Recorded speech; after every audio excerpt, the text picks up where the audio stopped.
ہم سوچتے ہیں ڈالر تو ہے نہیں، عمرے پر کیسے جائیں؟ ہم تو سوچتے ہیں ٹکا ہے نہیں، سعودیہ کیسے جائیں؟ اور میرا ایمان یہ ہے، رب کعبہ کی قسم، ہمارا ڈالر، ہمارا پاؤنڈ، ہمارا ٹکا ہمیں عمرے پر نہیں لے کر جاتا، ہمارا رب لے کر جاتا ہے۔ کسی اور کی عبادت نہ کرنا، بنگلہ دیش والوں، کٹنا پڑے تو کٹ جانا، گولیاں کھانی پڑے تو کھا لینا، بموں کا سامنا کرنا پڑے تو کر لینا، آگ میں جلنا پڑے تو جل جانا، لیکن یاد رکھنا کوئی اور عبادت کے لائق نہیں، سب کا معبود کون؟ ہم سب کا مسجود کون؟ ہر جگہ موجود کون؟ کل کیا ہونے والا ہے کوئی نہیں جانتا، سب کچھ جاننے والا کون؟ اولاد عطا کرنے والا کون؟ بیماریاں دور کرنے والا کون؟ اور اپنے گناہگار بندوں کو تانا دیے بغیر معاف کرنے والا کون؟ قربان جاؤں عزیز دوستوں، میں کہا کرتا ہوں اللہ کی قسم، اللہ جیسا کوئی اور ہو ہی نہیں سکتا کہ جس کی عبادت کریں۔ وعدہ کیجئے مجھ سے کہ انشاءاللہ زندگی کے آخری سانس تک اللہ کے سوا کسی اور کو معبود نہیں مانیں گے انشاءاللہ۔ دونوں ہاتھ بلند کر کے انشاءاللہ ساری زندگی کلمہ توحید سے وفا کریں گے، چاہے دنیا ادھر سے ادھر ہو جائے، انشاءاللہ مرتے دم تک خود بھی توحید پر قائم رہیں گے اور اپنی اولاد کو بھی لا الہ۔ قرآن کریم کا پیغام یہ ہے، مجھے یاد کر لو تمہیں حافظ بنا دوں، مجھے خوبصورت تلاوت کرو تمہیں قاری کہلوا دوں، میرے معانی کو سمجھو تفسیر بیان کرو تمہیں عالم اور مفسر بنا دوں، مجھ میں موجود مسائل کو سمجھو تو تمہیں مفتی کہلوا دوں۔ اور قرآن کریم کا پیغام یہ ہے ڈھاکہ والو کہ اگر میری آبرو پر جان قربان کرو تو تمہیں شہید بنا دوں۔ قرآن کریم یاد رکھیے گا، قصے کہانیوں کی کتاب نہیں ہے کہ ہم اس کو لذت لینے کے لیے پڑھتے رہیں۔ قرآن کریم کتاب ہدایت ہے، کتاب تربیت ہے، یہی وجہ ہے اس کا اسلوب بھی ہادیانہ اور مربیانہ ہے، مورخانہ نہیں ہے۔ قرآن تاریخ نہیں بیان کرتا۔ اور میں تو یہ عرض کیا کرتا ہوں قرآن کریم دراصل قوانین کا مجموعہ ہے، اس میں موجود ہر پارہ، ہر سورت، ہر آیت، ہر لفظ کوئی نہ کوئی قانون بتا رہی ہے۔ یہی وجہ ہے کہ جیسے اقوام عالم اپنے تخلیق کردہ قوانین کی حفاظت خود کرتی ہیں اور اس حفاظت میں انتہائی حساس ہوا کرتی ہیں، بالکل اسی طرح قرآن کریم کی حفاظت بھی خلاق عالم خود کرتا ہے، اور یہ اتنا حساس ہے۔ قرآن کریم کی حفاظت کے معاملے میں اللہ اس قدر حساس ہے کہ 1400 سال گزر جانے کے باوجود نہ قرآن کی آیات بدلی ہیں، نہ الفاظ بدلے ہیں، نہ حروف بدلے ہیں، نہ حرکات بدلی ہیں، بلکہ میرا تو یہ بھی ایمان ہے کہ ان 1400 سالوں میں قرآن کی صفات بھی نہیں بدلی۔ جہاں ہمارے آقا سرکار دو عالم صلی اللہ علیہ وسلم نے غنہ کیا تھا، غنہ سمجھتے؟ غنہ کیا تھا جہاں ہمارے آقا نے آج بھی طلبہ حفظ کرتے ہوئے تلاوت کرتے ہوئے وہیں پر غنہ کرتے ہیں. جہاں ہمارے آقا نے مد کیا تھا آج بھی طلبہ وہیں مد کرتے ہیں کہ اس کی حفاظت براہ راست اللہ کے پاس ہے. میرے عزیز دوستو، میں نے اپنے خطبہ میں قرآن کریم کی 2 آیات تلاوت کرنے کی سعادت حاصل کی. تھوڑا سا ان کا پس منظر عرض کرتا ہوں، پھر ہم ان کا ترجمہ کرتے ہیں اور انشاءاللہ پھر بات کو مکمل کریں گے. مشرکین مکہ جن میں ابو جہل، ابو لہب، عتبہ، شیبہ سارے بدبخت موجود تھے، ایک وفد اور گروپ بنا کر حبیب کبریا محمد مصطفیٰ صلی اللہ علیہ وسلم کی خدمت میں حاضر ہوئے اور آ کر کہنے لگے محمد ہم تو تھک گئے لڑتے لڑتے، ہماری تو بس ہو گئی، اب ہم چاہتے ہیں یہ دوریاں ختم ہو جائیں، اختلافات دور ہو جائیں، تو ہم قربتوں کے لیے، محبتوں کے لیے، صلح کے لیے ایک فارمولہ لے کر آئے ہیں. اگر آپ اس فارمولے کو ایکسپٹ کر لیں تو ہم پھر سے بھائی بھائی بن جائیں گے. رحمت عالم صلی اللہ علیہ وسلم نے فرمایا بتاؤ کیا فارمولہ لے کر آئے ہو؟ وہ کہنے لگے جی فارمولہ بڑا آسان ہے، برابری کی بنیاد پر ہے، اور وہ فارمولہ یہ ہے کہ ایک دن ہم آپ کے اللہ کی عبادت کریں گے اور ایک دن آپ ہمارے بتوں کی عبادت کرنا. کیوں میرے عزیز دوستو؟ ہمارے آقا نے اقرار کیا ہوگا یا انکار کیا ہوگا؟ رحمت عالم نے فرمایا بھئی یہ تو ممکن ہی نہیں. وہ کہنے لگے اچھا ہم اس فارمولے میں تھوڑی وسعت پیدا کرتے ہیں، ہم آپ کے رب کی 1 مہینہ عبادت کریں گے، آپ ہمارے بتوں کی 1 دن عبادت کرنا. کیوں جی؟ اقرار کی بات ہے یا انکار کی بات ہے؟ وہ کہنے لگے اچھا ہم تھوڑا اور وسیع کرتے ہیں، ہم آپ کے رب کی 1 سال تک عبادت کریں گے، آپ ہمارے بتوں کی 1 دن عبادت کریں. سارا جھگڑا ختم. رحمت عالم صلی اللہ علیہ وسلم نے فرمایا یہ تو ممکن ہی نہیں. تو ابو جہل کہنے لگا محمد پھر آخری بات ہے سن لو، اس کے بعد ہمارے پاس کوئی پیشکش نہیں. رحمت عالم نے فرمایا بتاؤ. اس نے کہا ہم ہمیشہ آپ کے رب کی عبادت کریں گے، زندگی کے آخری سانس تک کریں گے. آپ 1 دن نہیں، 1 گھنٹہ نہیں، بس 1 مرتبہ ہمارے بتوں کا سجدہ کر لیجئے. تو عزیز دوستو، محمد نے جواب بعد میں دیا، رب محمد نے جواب پہلے دے دیا. فرمایا قل افغیر اللہ تأمرونی اعبد، قل افغیر، قل رب العالمین نے فرمایا محبوبم زبان آپ کی ہوگی، اعلان میرا ہوگا، انداز آپ کا ہوگا، الفاظ میرے 2 ٹوک انداز میں بیان کر دیجئے. افغیر اللہ تأمرونی اعبد ایھا الجاہلون، تم کتنے نادان ہو، ابلیس کے غلام ہو، بدبختو. کیا تم محمد سے یہ توقع رکھتے ہو کہ وہ اللہ کو چھوڑ کر کسی اور کو معبود مانے؟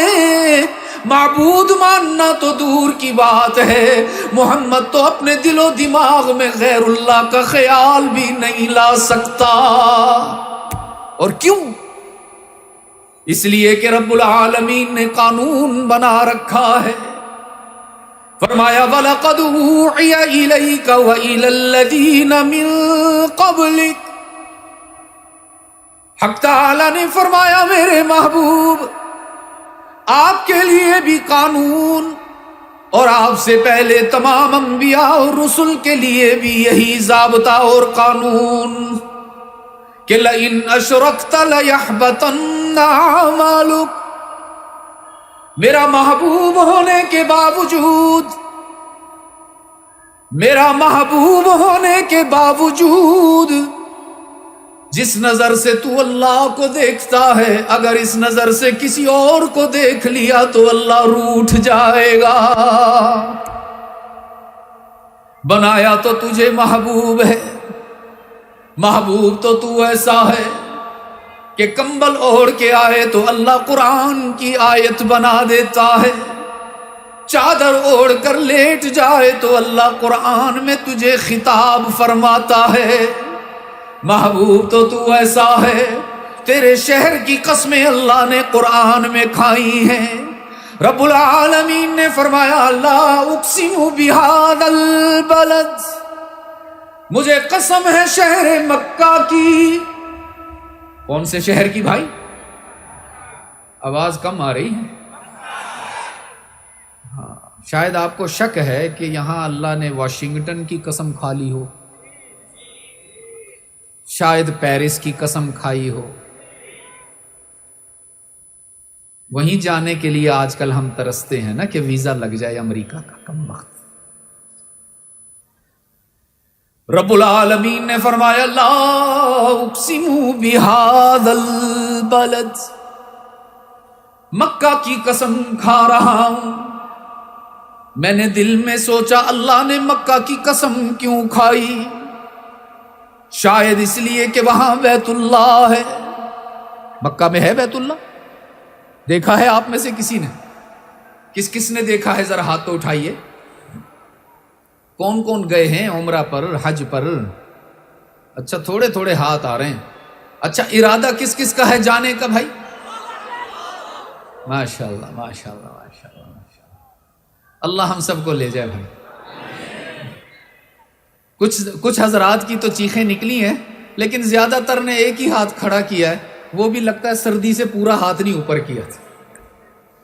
میں نے رات میں تھا، وہ کون سی جگہ تھی مولانا؟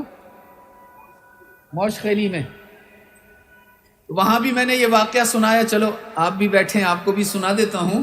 میں پاکستان میں ایک علاقہ ہے سندھ میں، وہاں بیان کر رہا تھا، تو بیان کرتے کرتے میں نے لوگوں سے پوچھا، ایک واقعہ آ گیا کہ آپ میں متزوج کون کون ہیں، شادی شدہ کون کون ہیں؟ تو بہت سارے دوستوں نے ہاتھ اٹھا دیے۔ آپ میں بھی کوئی ہے جس نے شادی کی ہوئی ہو؟ ہاتھ اٹھاؤ ذرا۔ اللہ اکبر، اتنے سارے مجرد بیٹھے ہوئے ہیں، اللہ اکبر۔ اللہ آپ کے حال پہ رحم فرمائے۔ نہیں صحیح بتاؤ، واقعی کم شادی والے بیٹھے ہیں یا بیوی کے ڈر سے ہاتھ اٹھا نہیں رہے ہیں؟ میں نے وہاں پوچھا بہت اچھا آپ میں بھی ہے نا شادی شدہ سر؟ اوپر والے کچھ آدھا ہاتھ بھی اٹھا رہے ہیں حضرت، ماشاءاللہ۔ اس مجمع میں بہت سارے دوستوں نے ہاتھ اوپر کر دیے۔ دور کرسی پہ ایک نوجوان تھا، کرسی سے کھڑے ہو کر دونوں ہاتھ اوپر کر دیے۔ میں نے کہا بیٹا آپ کو مبارک ہو، ماشاءاللہ۔ ہم تو ایک شادی پوری کر لیں بڑی بات ہے، آپ جوانی میں دو شادیاں کی ہوئی، 2 ہاتھ اٹھائے تھے۔ کہنے لگا نہیں شاہ صاحب 2 کہاں، ابھی تو ایک بھی نہیں ہوئی۔ اور میں نے کہا ظالم پھر 2 ہاتھ کیوں اٹھائے اور وہ بھی کھڑے ہو کر؟ کہنے لگا جی شادی ہوئی تو نہیں ہے لیکن شوق بڑا ہے۔ آپ کا بھی مکہ جانے کا شوق میں نے دیکھ لیا بھائی، ایک ہاتھ اٹھا رہے ہیں، وہ بھی لگ رہا ہے سردی میں کپ کپا رہا ہے۔ اور آج آپ کو اندر کی بات بتا دوں،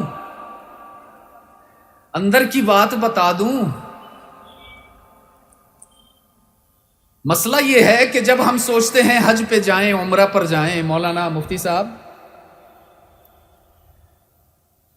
تو ہماری نظر وہاں جانے کے بجائے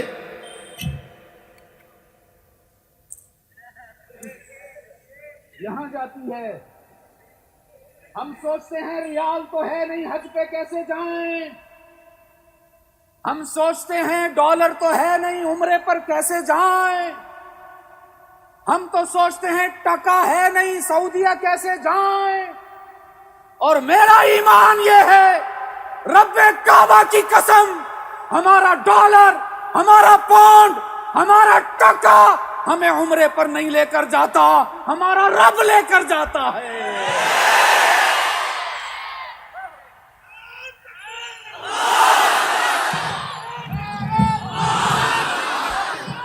ٹکا کی کیا حیثیت ہے, ٹکا کی کیا حیثیت ہے. یہ تو آج ہے کل نہیں. مولانا 10 روپے تو وغیرہ ہیں, آپ نہ کھائیں, آپ کے پاس تو بہت ہوں گے ماشاءاللہ. وہ پورا 10 ہی دیا ہے اللہ کے بندے.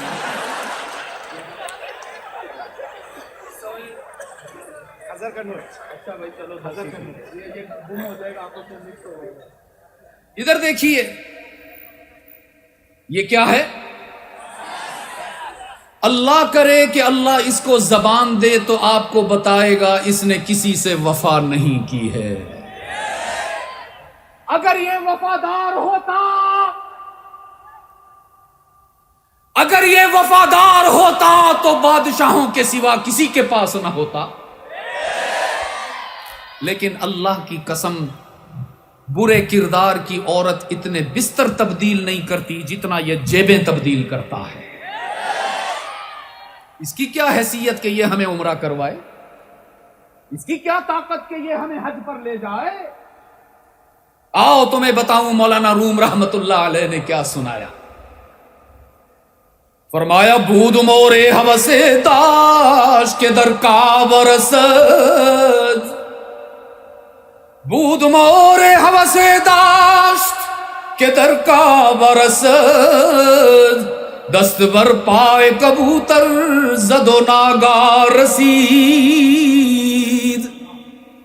مولانا روم رحمت اللہ علیہ نے ایک چیونٹی کا واقعہ بیان فرمایا.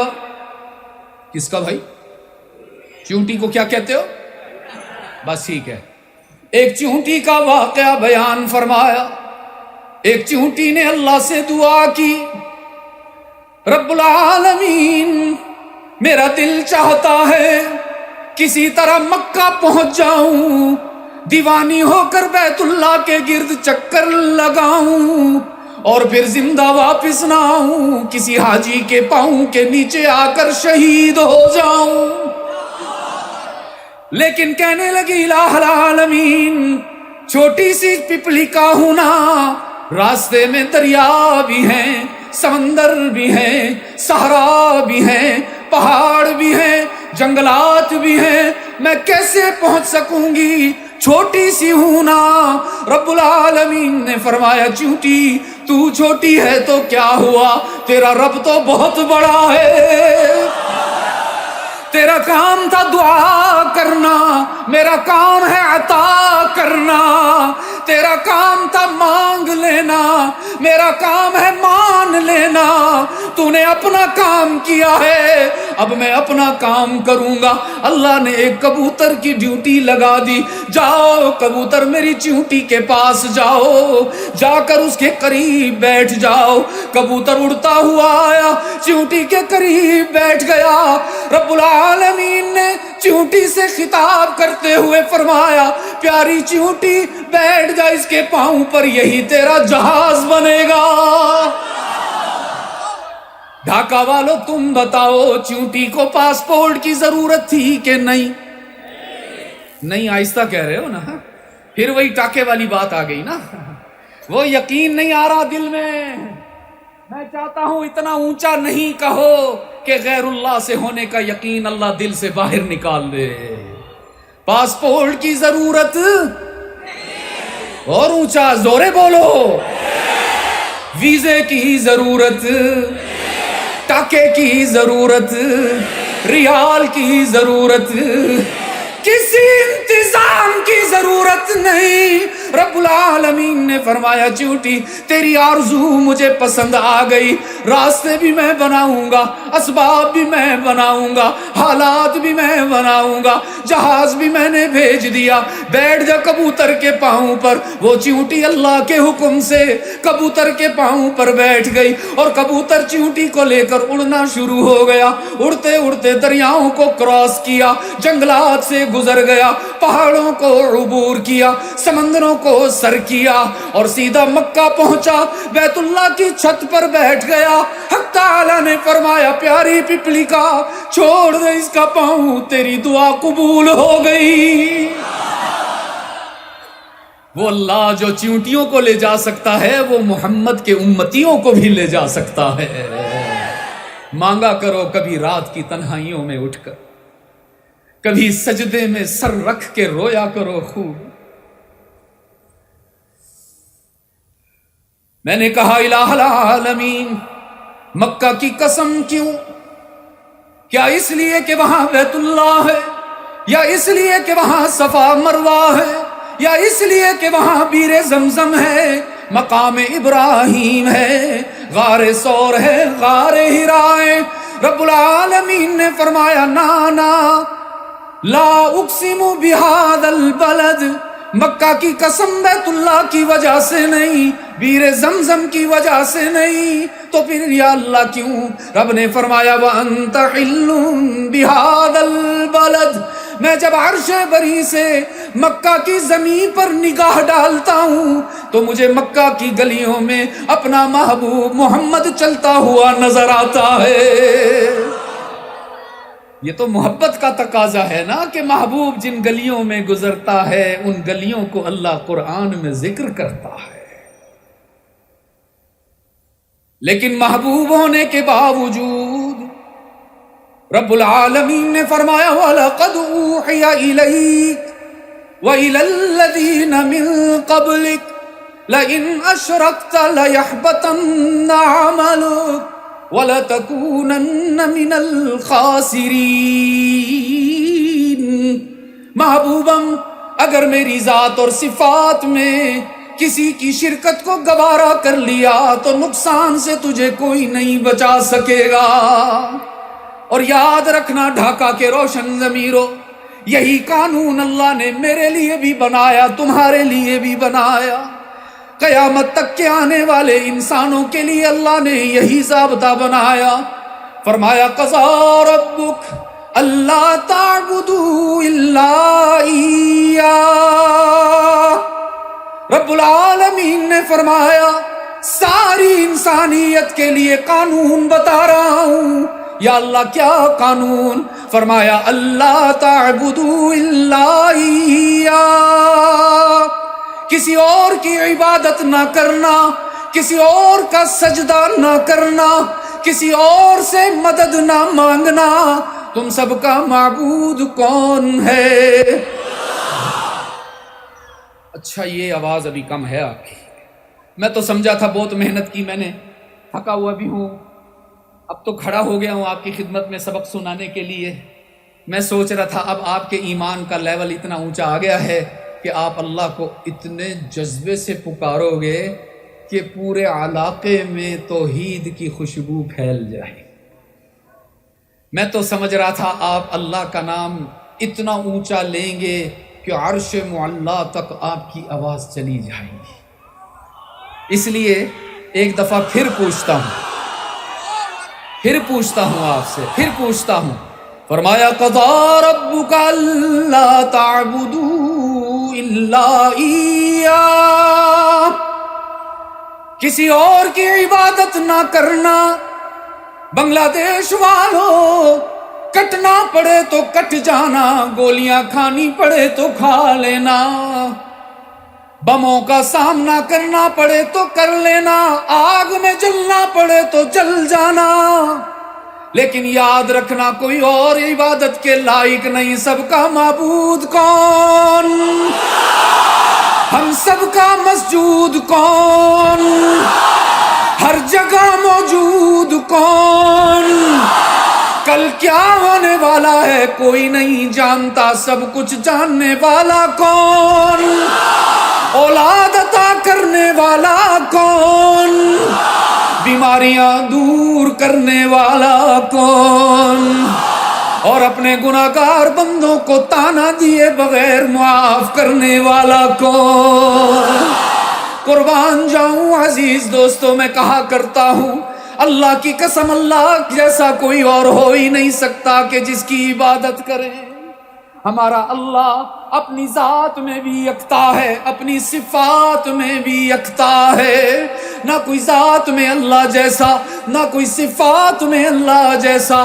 اس کی معافی کا انداز تو دیکھو، ماں باپ ناراض ہو جائیں اپنے بیٹے سے یا بیٹی سے، اس وقت تک راضی نہیں ہوتے جب تک بیٹا معافی نہ مانگے، اور اس وقت تک راضی نہیں ہوتے جب تک بیٹا کسی کی سفارش نہ لے کر آئے، عدالت ناراض ہو جائے راضی نہیں ہوتے۔ لیکن قربان جاؤں اپنے اللہ کی رحمت پر، ساری زندگی گناہوں میں گزارنے کے بعد جب کوئی بندہ ایک دفعہ کہتا ہے یا اللہ غلطی ہو گئی معاف کر دینا، اللہ فرماتے میرے بندے آ جانا، میں تو تیرے انتظار میں تھا، تو نے آنے میں دیر کی ہے، میرے راضی ہونے میں دیر نہیں۔ ہمارے اللہ جیسا کوئی ہے ہی نہیں۔ اس لیے عزیز دوستو یاد، بھائی وعدہ کیجئے مجھ سے کہ انشاءاللہ زندگی کے آخری سانس تک اللہ کے سوا کسی اور کو معبود نہیں مانیں گے انشاءاللہ۔ دونوں ہاتھ بلند کر کے انشاءاللہ ساری زندگی کلمہ توحید سے وفا کریں گے، چاہے دنیا ادھر سے ادھر ہو جائے، انشاءاللہ مرتے دم تک خود بھی توحید پر قائم رہیں گے اور اپنی اولاد کو بھی لا